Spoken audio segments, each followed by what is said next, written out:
तो गाइस हमारे paid Telegram channel पर थ्रोन ऑफ स्टील का पूरा नॉवेल एक्सप्लेन हो चुका है। अगर आपको ज्वाइन करना है तो आपको लिंक डिस्क्रिप्शन बॉक्स और कमेंट बॉक्स में मिल जाएगा। इस टाइम 85% टॉप चल रहा है, यानी 85%। जिसको भी ज्वाइन करना है लिंक डिस्क्रिप्शन बॉक्स और कमेंट बॉक्स में है। तो चलिए एपिसोड की स्टार्टिंग करते हैं। तो एपिसोड की स्टार्टिंग में दिखाया जाता है कि लॉन्ग हाउचन अपने फादर और मदर से मिला था।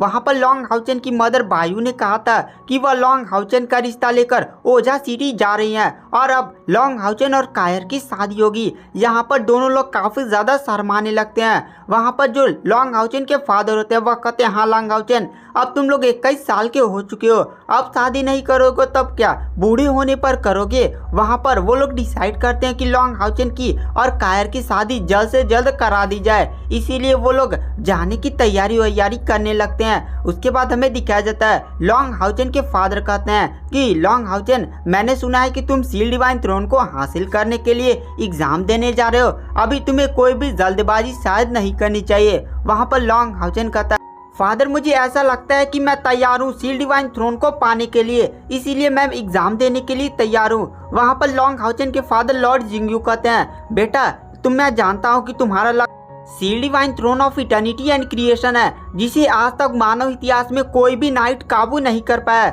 मैं जानता हूँ तुम्हारा वही लक्ष्य है, सभी पावरफुल नाइट्स का वही लक्ष्य होता है, लेकिन एक बात तुम्हें ध्यान रखना होगा, तुम्हें इस सील डिवाइन थ्रोन को पाने के लिए अपनी पूरी जान लगा देनी होगी, और अगर तुमसे ना हो तो तुम वहाँ से सीधे चले आना, और भी बहुत सारे सील डिवाइन थ्रोन है। लॉन्ग हाउचन कहता है, ठीक है फादर, मैं आपकी बातों को ध्यान रखूंगा।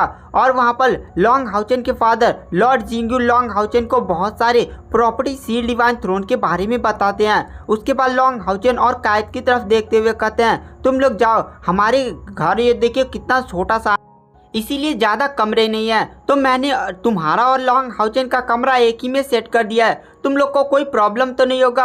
वहाँ पर लॉन्ग हाउचन और कायर एक दूसरे की तरफ देखते हैं और फिर थोड़ा सा शर्माते हुए कहते हैं, नहीं हमें कोई भी प्रॉब्लम नहीं होगी। वहाँ पर लॉर्ड जिंगयू चले जाते हैं, लॉन्ग हाउचन और कायर इस कमरे में जाते हैं। वो कमरा ज़्यादा छोटा था और ऊपर से वहाँ पर एक ही बेड था।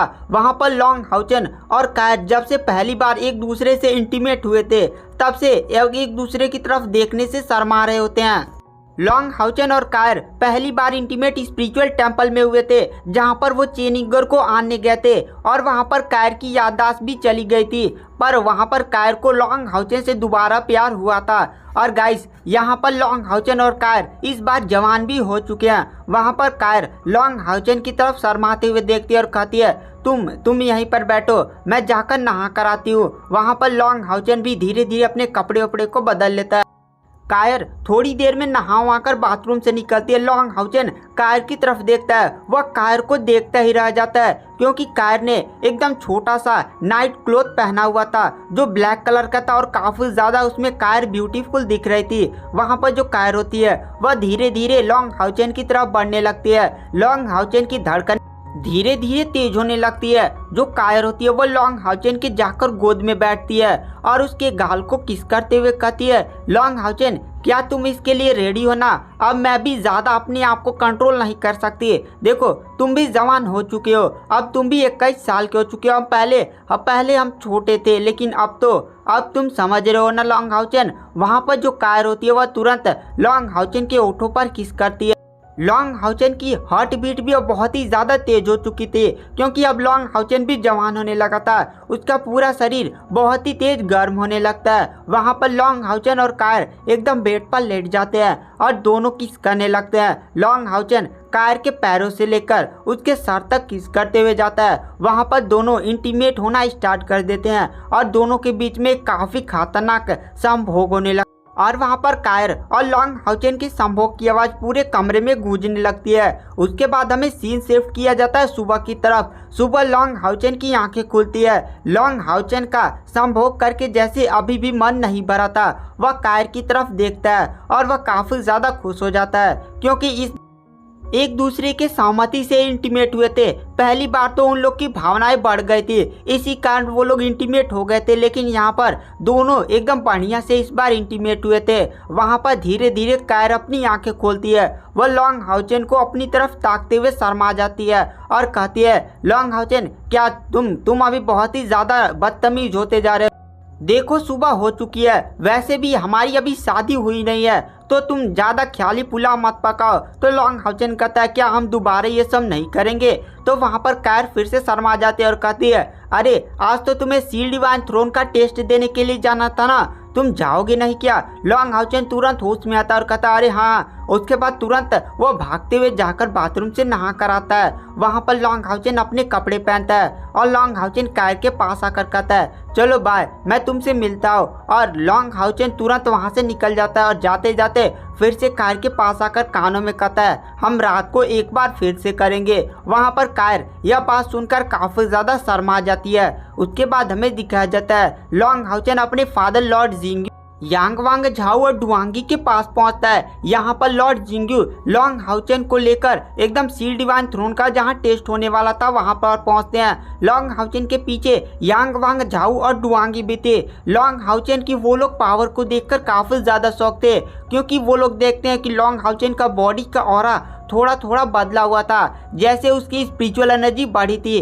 दरअसल जब लॉन्ग हाउचन और कायर रात को इंटीमेट हो रहे थे और इंटीमेट होने के बाद लॉन्ग हाउचन एकदम पूरा मर्द बन चुका था और वहाँ पर कायर पूरी तरह से एक औरत बन चुकी थी। अब लॉन्ग हाउचन कोई लड़का नहीं है, बल्कि वह एक सीधा मर्द कहा सकता है और कायर को अब लड़की कहना संभव नहीं है और वह एक औरत कहा सकती है, जिसके कारण लॉन्ग हाउचन की भी ब्रेक थ्रू हुआ था और उसकी स्पिरिचुअल एनर्जी में भी प्रगति हुई थी। उसकी स्पिरिचुअल एनर्जी लगभग 3,20,000 थी, वो लोग बढ़कर 3,50,000 तक पहुँच गई थी। यांगवांग झाओ डुआंगी लॉन्ग हाउचन के पीछे पीछे ही चल रहे थे। वो लोग लॉन्ग हाउचन से कहते लॉन्ग हाउचन तुम्हारी पावर में बढ़ोतरी जैसे हुई है, तुमने कौन सी गोली खा ली है कि इतना ज़्यादा पावरफुल हो गए और तुम्हारी स्पिरिचुअल एनर्जी में भी बढ़ोतरी मुझे लग रही है। लॉन्ग हाउचन उनकी तरफ बस एक मुस्कुराते हुए चेहरा से देखता है और उन्हें कुछ भी नहीं बताता। वहाँ पर वो दोनों काफ़ी ज़्यादा शौक थे। लॉन्ग हाउचन भी मजबूर था। अब वो यांगवांग झाओ और डुआंगी को उस कायर और उसके बीच में क्या क्या हुआ वो थोड़ी ना उसे एक्सप्लेन करने बैठेगा। वहाँ पर लॉन्ग हाउचन बस उनकी तरफ मुस्कुराता और आगे बढ़ते रहता है। यांगवांग झाओ और डुआंगी कुछ भी समझ नहीं पाते।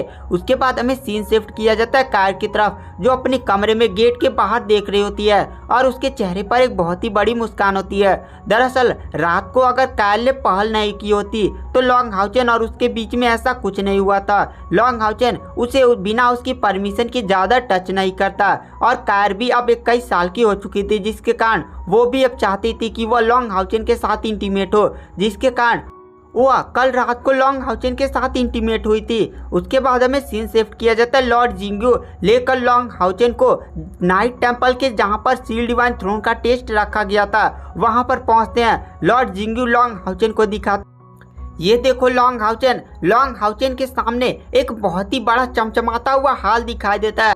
उस हॉल के ऊपर 6 सील डिवाइन थ्रोन की छवियां घूम रही थी। वो असली सील डिवाइन थ्रोन नहीं था, बल्कि उनकी छवियां थी। असली सील डिवाइन थ्रोन को पाने के लिए उस सील डिवाइन थ्रोन का टेस्ट देना होगा।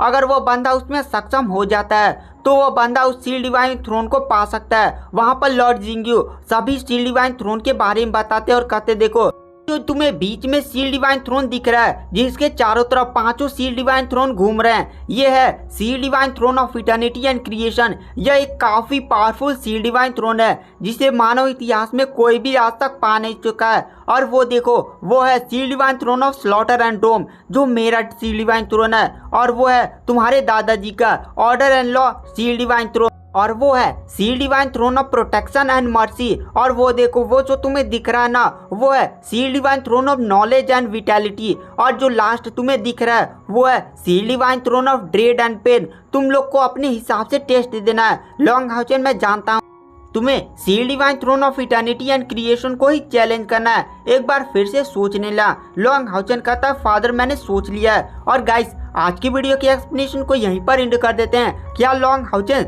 Seal divine throne of eternity and creation पा पाएगा या नहीं, यह सब जानने के लिए आपको नेक्स्ट एपिसोड का वेट करना पड़ेगा। Thank you, bye bye.